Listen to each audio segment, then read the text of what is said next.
Kita akan masuk pembelajaran tema 3. Anak-anak boleh dilihat bukunya atau disiapkan ya. Baru akan jelaskan menggunakan video pembelajaran. Nah, kita di bukunya, buku tema 3-nya. Terlihat? Kelihatan, Bu. Kelihatan, Bu. Oke. Bu Arum akan matikan dulu suaranya semuanya.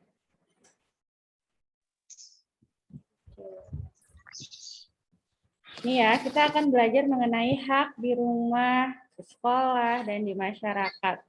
Pertama-tama kita harus tahu dulu apa itu hak ya. Hak itu apa sih? Bentar. Kayaknya masih ada yang tidak termute.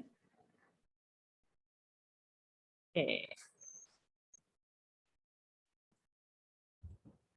Nah, kita harus tahu apa itu hak.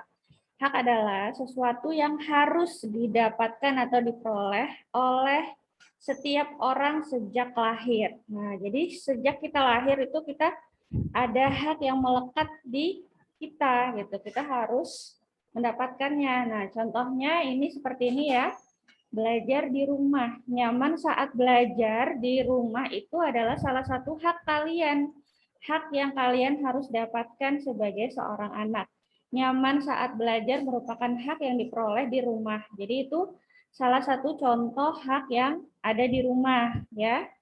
Hak kita sebagai anak ada di rumah. Selain ini, selain nyaman belajar, ada juga hak-haknya yang lainnya. Seperti hak mendapatkan keamanan dari orang tua, kasih sayang ya. Jadi kalian diberikan baju yang layak, yang nyaman digunakan, kemudian rumah yang layak ya, terus kasih sayang, tidak boleh disiksa ya, disiksa semena-mena itu nggak boleh gitu ya. Jadi itu salah satu hak kita sebagai seorang manusia atau sebagai seorang anak yang ada di rumah, yaitu mendapatkan perlindungan dari orang tua, mendapatkan tempat yang layak dan nyaman, mendapatkan makanan, itu adalah hak kita. Nah, jadi semenjak kita lahir ya, sejak kita lahir itu ada hak dan kewajiban yang menempel atau melekat di diri kita. Nah, kewajibannya apa? Nanti Barum akan bahas lagi ya. Sekarang kita akan belajar mengenai hak dulu. Nah, jadi ini ya, Kak. Oke. Hak itu adalah sesuatu yang harus kita dapat. Nah, sejak lahir sudah ada haknya. Gitu. Nah, ini contoh lagi. Ada belajar dengan nyaman di sekolah merupakan hak kita di sekolah. Jadi, hak kita nggak hanya di rumah saja, kita memiliki hak yang sama di sekolah. Ya, sama-sama memiliki hak yang sama. Oleh karena itu, sejak kemerdekaan ya, kita memiliki hak yang sama, hak belajar yang sama. Karena kan baru kemarin cerita juga ya, tentang bagaimana proses pembelajaran saat sebelum merdeka. Nah, sebelum merdeka itu kan hanya orang-orang yang terpilih yang boleh sekolah. Kalau sekarang semua masyarakat Indonesia berhak mendapatkan pendidikan yang layak, ya, nyaman di sekolah, merupakan hak belajar di sekolah ya, tidak dipilih kasihkan. Misalkan Farid Zaki di sekolahnya nggak boleh masuk ruangan gitu ya, atau Farid Zaki dikasih kursinya yang jelek gitu, nggak boleh pilih-pilih, harus sama. Jadi hak kalian itu sama semua murid gitu. Kemudian nih, oh ya, Bu Arum akan jelaskan dulu yang di sekolah. Jadi ada hak yang harus sama itu setiap siswa ya, itu harus dapat hak yang sama. Kecuali ada hak-hak yang tidak didapatkan banyak orang. Misalkan bantuan beasiswa bagi yang berprestasi. Berarti bagi yang berprestasi berhak mendapatkan beasiswa seperti itu. Misalkan beasiswa bagi yang ekonominya kesulitan gitu ya, mendapatkan dampak dari corona. Nah, berarti ya yang hanya ekonomi yang membutuhkan gitu. Jadi kalau misalkan ada temannya yang mendapatkan beasiswa apa namanya itu beasiswa prestasi ya, kita nggak dapat, oh mungkin nilainya kurang memadai, seperti itu. Jadi nggak Bu, kan hak itu harus dimiliki oleh semua orang. Satu dapat, semua dapat, nggak gitu. Jadi ada beberapa hak juga yang nggak semua orang dapat kayak gitu. Ya, paham ya? Nah, bentar. Baru mute lagi. Ada yang baru masuk. Oke, lanjut. Jadi tadi itu ada hak di sekolah, hak di rumah. Nah, terus habis itu ada hak lagi di masyarakat. Ikut serta dalam kerja bakti merupakan hak di masyarakat. Jadi misalkan tidak dipilih-pilih ya, gitu. Semuanya ikut kerja bakti. Kerja bakti itu juga bisa jadi salah satu kewajiban kita sebagai masyarakat ya. Terus kita berkumpul ya, berteman baik sama masyarakat itu juga hak kita gitu ya. Nggak boleh misalkan satu kompleks gitu ya, oh ini rumahnya si Cynthia aja nih yang nggak boleh ikut kumpul-kumpul. Nah, nggak boleh gitu ya. Jadi harus semuanya mendapatkan hak bersama kayak gitu. Nah, terus contoh faktor yang mempengaruhi penggunaan hak. Nah, ini ada faktor-faktor yang mempengaruhi penggunaan hak. Jadi baru ngulangin lagi ya sebelum masuk ke materi selanjutnya adalah tadi hak itu adalah sesuatu yang diperoleh atau yang melekat oleh semua orang sejak lahir yang harus dimiliki. Jadi kayak misalkan hak sebagai warga negara yaitu mendapatkan perlindungan dari negaranya gitu ya, memiliki kewarganegaraan gitu. Orang yang tidak punya kewarganegaraan ya seperti korban-korban perang di luar negeri sana itu sulit sekali karena kalau misalkan kita mau ke negara lain nggak bisa karena kita nggak punya identitas kewarganegaraan. Kemudian kita juga tidak bisa mendapatkan hak-hak yang ada di negara yang kita pijak ya kalau tidak memiliki identitas kewarganegaraan. Nah, oleh karena itu kan kita pernah belajar ya tentang dokumen kewarganegaraan, dokumen pemerintahan yang harus kita miliki. Nah, itu salah satunya agar kita mendapatkan hak sebagai warga negara gitu. Misalkan haknya orang Balikpapan nih ada bantuan apa sesuai dengan persyaratannya. Nah, kita sesuai nih dengan persyaratannya, tapi kita nggak punya KTP Balikpapan ya, atau kita nggak terdaftar sebagai warga negara Indonesia. Nah, kita akan sulit menuntut hak kita. Jadi hak kita sebagai warga negara itu ada, yaitu itu juga tadi ya, salah satunya mendapatkan pembelajaran atau mendapatkan pelajaran yang baik. Oke, Nazril, fokus. Nanti ulangannya nggak bisa atau enggak ilmunya nggak dapat kalau belajarnya nggak fokus ya. Boleh chattingannya nanti saja ya. Oke. Nanti baru akan keluarkan yang belajarnya tidak fokus. Kalau belajar boleh fokus. Saat kita serius, kita serius. Saat kita bercanda atau sudah selesai belajar, boleh bercanda ya. Tidak dicampur adukan. Oke, lanjut ya. Contoh faktor yang mempengaruhi penggunaan hak.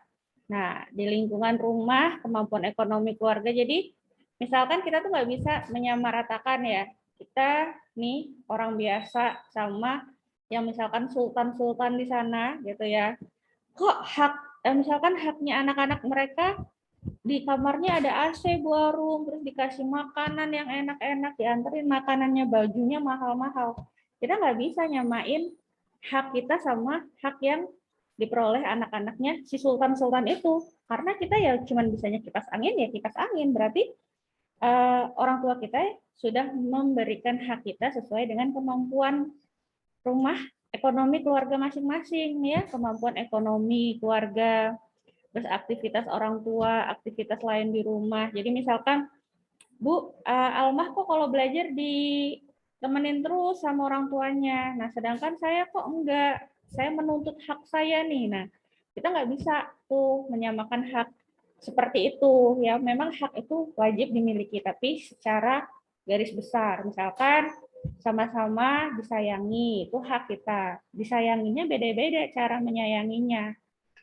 Mungkin orang tuanya Almah bisa nemenin Almah belajar, tapi orang tua yang bekerja, yang bukan orang tua seperti Almah, nggak bisa menemani, misalkan gitu ya. yaitu kita tidak bisa menyamaratakan semuanya gitu. Terus di lingkungan sekolah juga, waktu belajar, waktu bermain, aktivitas lain di sekolah. Nah, jadi misalkan ada sekolah A dengan sekolah B. Nah, sekolah A itu belajarnya sampai sore jam 4 ya, terus sekolah B belajarnya cuma sampai jam 2 siang. Nah, yang sekolah B nggak bisa nuntut seperti yang sekolah A karena kebijakan sekolahnya beda. Sekolahnya beda ya, peraturannya juga beda. Jadi tidak bisa menyamakan yang hak yang seperti itu karena beda sekolah kayak gitu. Tapi kalau kita menuntut untuk mendapatkan hak belajar, hak dikasih sayangi oleh guru sama guru itu bisa ya, karena setiap murid itu berhak mendapatkan pelajaran yang layak dan nyaman di sekolah sama. Nah, lingkungan masyarakat juga, kesadaran masyarakat dalam menjaga kebersihan, usia, kesadaran masyarakat. Nah, jadi misalkan nih usianya sudah lanjut, sudah tua gitu ya, udah sepuh, dipaksa untuk bersih-bersih, ya nggak bisa ya. Gitu. Jadinya itu faktor-faktor yang mempengaruhi perbedaan mendapatkan hak atau mempengaruhi penggunaan hak kita. Gitu. Nih, penggunaan hak yang bertanggung jawab. Jadi, kita ini walaupun memiliki hak, kita harus juga menggunakannya dengan cara bertanggung jawab ya. Dengan bertanggung jawab, nggak boleh semena-mena nih kita menggunakan hak kita. Hak adalah sesuatu yang harus diperoleh setiap orang sejak lahir. Nah, tapi kita nggak boleh tuh semena-mena, mentang-mentang kita punya hak, ya hak dikasih sayangi sama orang tua di rumah. Terus kita bilang, loh kan Bunda harus sayang aku, jadi aku nggak mau kerja, nggak mau bantuin di rumah, harus ada makanan di sini. Nah, nggak boleh ya, semena-mena kayak gitu nggak boleh. Jadi penggunaan hak itu harus secara bertanggung jawab. Nah, hak harus digunakan dengan bertanggung jawab agar tidak merugikan diri sendiri dan orang lain. Nah, jadi kayak itu. Jadi tadi nggak boleh semena-mena menggunakan hak. Hak biasanya baru diperoleh setelah melakukan kewajiban. Misalnya, Dedi sebagai siswa berkewajiban belajar dengan tekun di kelas. Hak yang akan diperoleh adalah Dedi dapat memahami pelajaran yang dipelajarin di sekolah. Jadi misalkan gini, dia menuntut ya. Bu, saya ini nggak punya HP, nggak punya internet, nggak punya kuota buat nge-Zoom. Saya mau mendapatkan hak saya, yaitu mendapatkan pelajaran. Gimana caranya, gitu kan? Terus Bu Arum sudah bilang, oh ya udah, silahkan datang ke sekolah, belajar sama Bu Arum, gitu ya. Nanti Bu Arum akan memberikan hak yang sesuai dengan hak kalian yang kalian dapat. Kan kalian semua dapat hak yang sama ya, belajar pelajaran yang sama, gitu. Makanya Bu Arum Zoom-nya di-record, terus di-share di YouTube itu supaya yang tidak ikut belajar Zoom, yang nggak bisa ikut belajar Zoom, bisa dapat pelajaran yang sama. Oh, alasan lagi nih, nggak ada kuota Bu buat nonton YouTube. Oh ya udah, silakan datang ke sekolah. Hari-harinya sudah Bu Arum tentukan waktu itu. Sekalinya nggak datang juga sekolah. Jadi itu kan gimana dia mau mendapatkan haknya, sedangkan dia tidak melakukan kewajibannya dengan baik. Nah, jadi kalau misalkan udah dikasih solusi, oh ya udah belajar di sekolah gitu. Misalkan dia mau haknya menuntut Andi Rehan misalkan menuntut ya Andi Rehan nih menuntut nilai yang tinggi gitu. Tapi Andi Rehan nggak pernah ngerjain tugas. Bu Arum sudah bilang, oh ya udah nggak apa-apa Andi Rehan ke sekolah aja gitu. Nanti ngumpulnya di sekolah. Tapi nggak dikumpul tugasnya, nggak pernah nge-Zoom misalkan ya, nggak pernah ikut nge-Zoom, nggak pernah juga mau datang ke sekolah untuk tanya pelajarannya apa, penjelasannya apa, tapi minta nilai yang bagus. Nah, berarti nggak bisa dong, haknya tidak bisa diterima, karena kewajibannya tidak dikerjakan gitu. Ya, misalkan Bu, rapot saya kok nggak ada Bu, ya gimana Bu Arum mau ngasih rapot, sedangkan nilai saja tidak ada. Padahal anak-anak haknya adalah mendapatkan nilai dan rapot. Ya, gitu ya. Nah, itu contohnya. Jadi, sebelum menuntut hak, lihat dulu kewajibannya apakah sudah dikerjakan atau belum. Nah, gitu. Ini lanjut ya, kewajiban mematikan saklar saat listrik selesai digunakan. Itu contoh-contohnya ya, kayak misalkan, nah kalau tadi itu kan kita membahas tentang hak, hak itu yang harus diperoleh, hak itu yang harus diperoleh sama kita. Sedangkan kewajiban itu adalah sesuatu yang harus kita laksanakan. Gitu ya, kewajiban-kewajiban yang harus kita laksanakan. Banyak ya kewajiban sebagai anak, sebagai sebagai kalau sudah jadi orang tua, sebagai orang tua kewajibannya ada, kemudian kewajiban sebagai guru ada, kewajiban sebagai siswa ada, kewajiban kita sebagai masyarakat ada. Nah, kewajiban mematikan saklar ini juga salah satu kewajiban kita sebagai masyarakat Indonesia. Jadi kita tuh berhak mendapatkan listrik, ya kan? Sekarang itu listrik harus ada di setiap pelosok-pelosok, itu hak kita. Nah, kewajiban kita yaitu berhemat dengan listriknya agar listriknya tidak cepat habis gitu kan.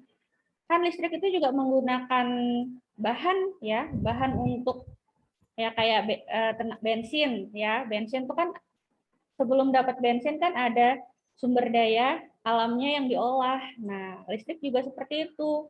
Jadi kita mematikan saklar listrik itu juga kewajiban kita sebagai masyarakat agar bahan bakarnya yang menghasilkan listrik atau sumber daya alam yang menghasilkan listrik itu tidak habis gitu. Ya, salah satunya hak kita adalah merasakan tagihan biaya listrik lebih murah. Nah, gitu ya. Jadi kita bayar listriknya juga murah. Terus manfaat menggunakan dan dampak tidak menggunakan hak dengan bertanggung jawab. Nah, ini ya, manfaatnya jika kita menggunakan hak kita secara bertanggung jawab. Nih. Dan dampak buruknya jika kita tidak menggunakan hak kita secara bertanggung jawab. Penggunaan hak harus cara dilakukan dengan tanggung jawab. Ya. Nih, mematikan televisi, contoh menonton merupakan contoh penggunaan hak pemanfaat listrik secara bertanggung jawab. Itu. Nih, jadi kita tuh ada ya dampak-dampaknya. Dampaknya kalau kita tidak melakukan hak kita secara bertanggung jawab yaitu merugikan diri kita sendiri. Contohnya apa coba? Ada yang bisa kasih contoh? Misalkan nih, kita kan berhak ya mendapatkan tagihan listrik yang murah, tapi kita nggak ngejalanin nih tanggung jawab kita sebagai masyarakat untuk mendapatkan biaya biaya listriknya dengan murah. Misalkan ya udah nyalain aja TV-nya semena-mena gitu kan, listriknya di rumah yang pakai AC dinyalain terus walaupun udah nggak ada di ruangan itu, kipas juga, listrik juga. Tapi kita nuntut hak kita supaya kita bayar listriknya murah. Kira-kira bisa nggak kayak gitu? Nggak bisa ya. Ya, jadi kalau misalkan kita mau mau apa namanya mendapatkan hak kita, kita juga harus menjalankan kewajiban kita gitu. Paham? Jadi kita hari ini belajar tentang hak dan kewajiban. Jadi hak itu yang kita harus dapatkan. Kalau kewajiban adalah kewajiban apa? Sesuatu yang harus dilaksanakan. Ya, sesuatu yang harus dilaksanakan. Oke. PKN-nya udah kelar. Ya, kita istirahat dulu 10 menit. Terus nanti kita akan belajar matematika. Nanti tugasnya apa? Nanti baru makan share ya. Tugasnya. Oke, kita istirahat dulu ya. Keberapa Bu mulainya? Ini kan 8.25, berarti 8.35 insya Allah kita mulai. Kita belajarnya kita istirahat 10 menit dulu. Oke, itu saja. Borong tutup sebentar ya. Assalamualaikum. Waalaikumsalam.